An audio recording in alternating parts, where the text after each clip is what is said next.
So as the harvest came in, October, later October, early November, more and more of the lads came off the land, went into town, and joined the Army, and that's exactly what happened with Ellis Sifton. His birthday was the 9th of October, 1891. On the 23rd of October, less than 2 weeks after his 23rd birthday, he went to the recruiting office in St. Thomas and joined the 18th Infantry Battalion, part of the Canadian Expeditionary Force, and he was going to join with his friends and his neighbors and his comrade, and he was going to cross the ocean and do his part for king and country. He does his training.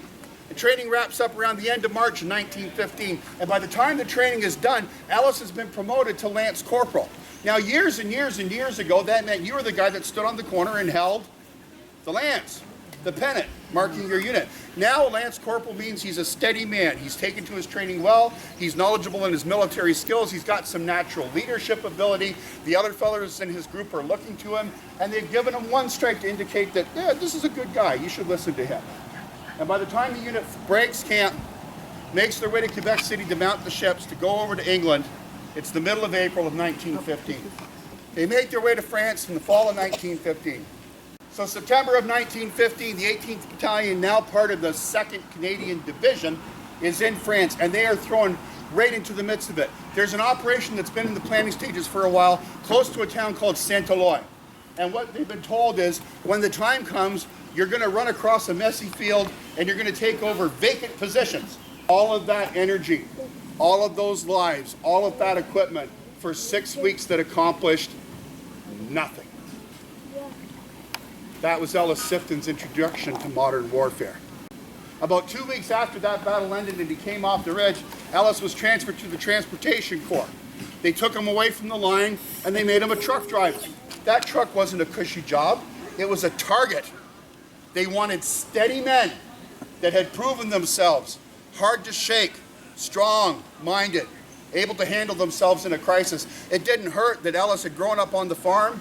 He had worked with some early tractors and equipment. He was a good Mr. Fix-It kind of a fella, because those trucks would break down in the most inopportune opportunity. They'd just stop, they're soaked up to their axles in mud. How'd you like to be the one guy in the truck and you get a flat in about 16 inches of mud when the enemy has a cannon with your name on it? 6 months of this stuff. Coming up into December of 1916, Ellis has had enough.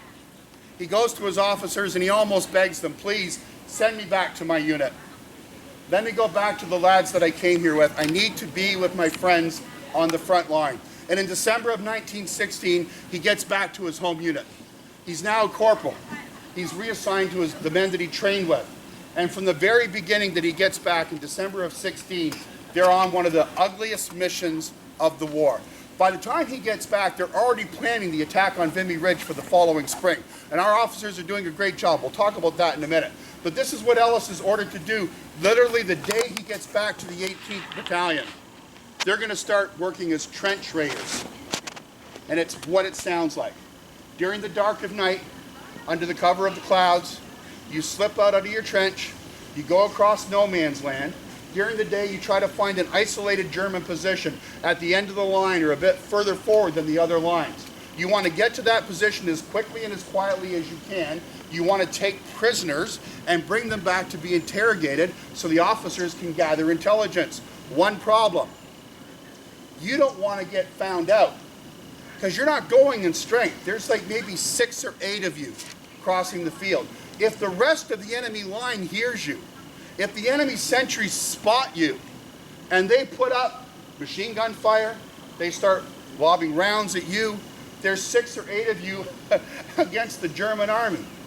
Your only safety lies in getting to that position and getting out again as quickly as you can. And the only way to ensure that you come home is to capture or kill every enemy soldier that's in that position. At the end of that period in March, Ellis was promoted to Lance Sergeant. That basically means he's doing the job of a sergeant. He wears the 3 stripes of a sergeant. He's still getting paid as a corporal, but the battalion knows they need a man of his quality to help lead the troops. They're starting to hear rumors about a big attack coming. And this is the big difference. This is one of the defining moments where Canada becomes its own under fire. Vimy would be the first time that all 4 Canadian divisions would come together as one Army Corps. Not part of a British process, but together as a unit. Morning of the 9th, just before the sun came up, with driving snow and sleet and a heavy artillery barrage, the attack was on. Ellis Sifton was leading half of the company from C Company of his battalion. They're making their way up. The 18th was supporting the 21st, and their whole division's job was to take the German fire off the flank and allow the Brits to charge through clear towards their positions. They make their way through the first rank of German oppositions. They basically roll over the barbed wire and the sandbags and a few outposts, and they've driven the Germans back. But now they're running into an unimaginable field of fire. Ellis Sifton with C Company comes up. They break their way through the first line of defenses. They're under the heavy fire of the German machine guns. They throw themselves down behind a dirt berm. They're seeking whatever cover they can. They're pushing themselves down into the mud. Before they went to cover, they had been taking fire from the right. When they threw themselves into cover, they knew they were protected from that right-hand gun. When Ellis came up over the dirt berm at one point, he realized that from where they were, if they came around the end of the dirt berm, there was an obstruction between them and the gun that had been firing at them. They were safe from the right. And in looking to the left, he saw the next machine gun position, but it was in profile. He wasn't looking down the mouth of the barrel. He was seeing it from the side, and he knew they could move the gun, but maybe, just maybe, if he came up from the side, they wouldn't see him. It was too late. And he didn't even think about it. He said to his crew, "I'll be back." And he got up and started to run. Over the dirt berm, he starts running towards this MG08 machine gun position, a gun that can throw out 500 rounds in a minute. He'd prime, he'd stop, he'd throw the grenade, he'd run forward, and finally, he threw enough that he opened a breach in the barbed wire, blasted a small gap into the sandbags, jumped over the edge of the machine gun parapet down into the pit, and the official reports say that he took out all 4 members of the German crew before they could turn the gun towards him to counter his attack. Having taken out the German machine gun crew and knocked the gun over, he signaled back and waved C Company forward.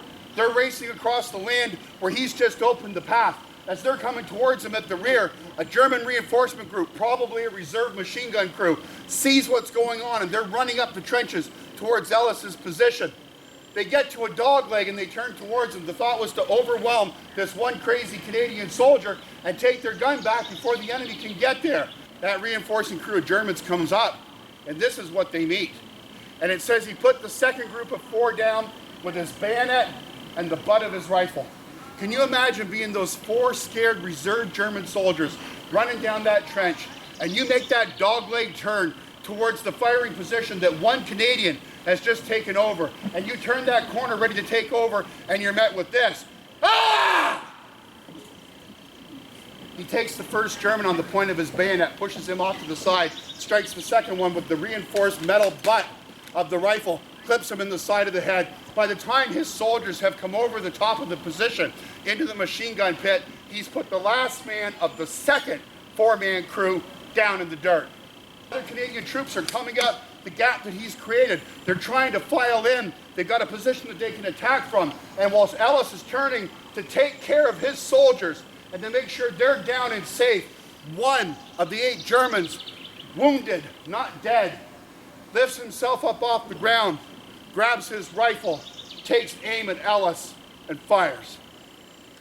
And the shot would kill Ellis Sifton instantly. Of all the men that participated in the Battle of Vimy Ridge, 4 would be awarded the Victoria Cross, the British Commonwealth's highest decoration for bravery under fire. And amongst those 4 men was a farm boy from Coyne's Corners near Wallacetown, Ontario, named Ellis Wellwood Sifton. He was buried at the Saint-Avold Cemetery, not far from where he fell. Later, his home church, St. Peter's in Tyrconnell, would raise a plaque in the cemetery to remember him. Ellis Sifton would die unmarried, with no children to carry his name or remember his sacrifice. Perhaps, if we truly appreciate his service, we could do that for him. We could remember him. We should remember him. And for your kind attention today, I thank you. God save the Queen.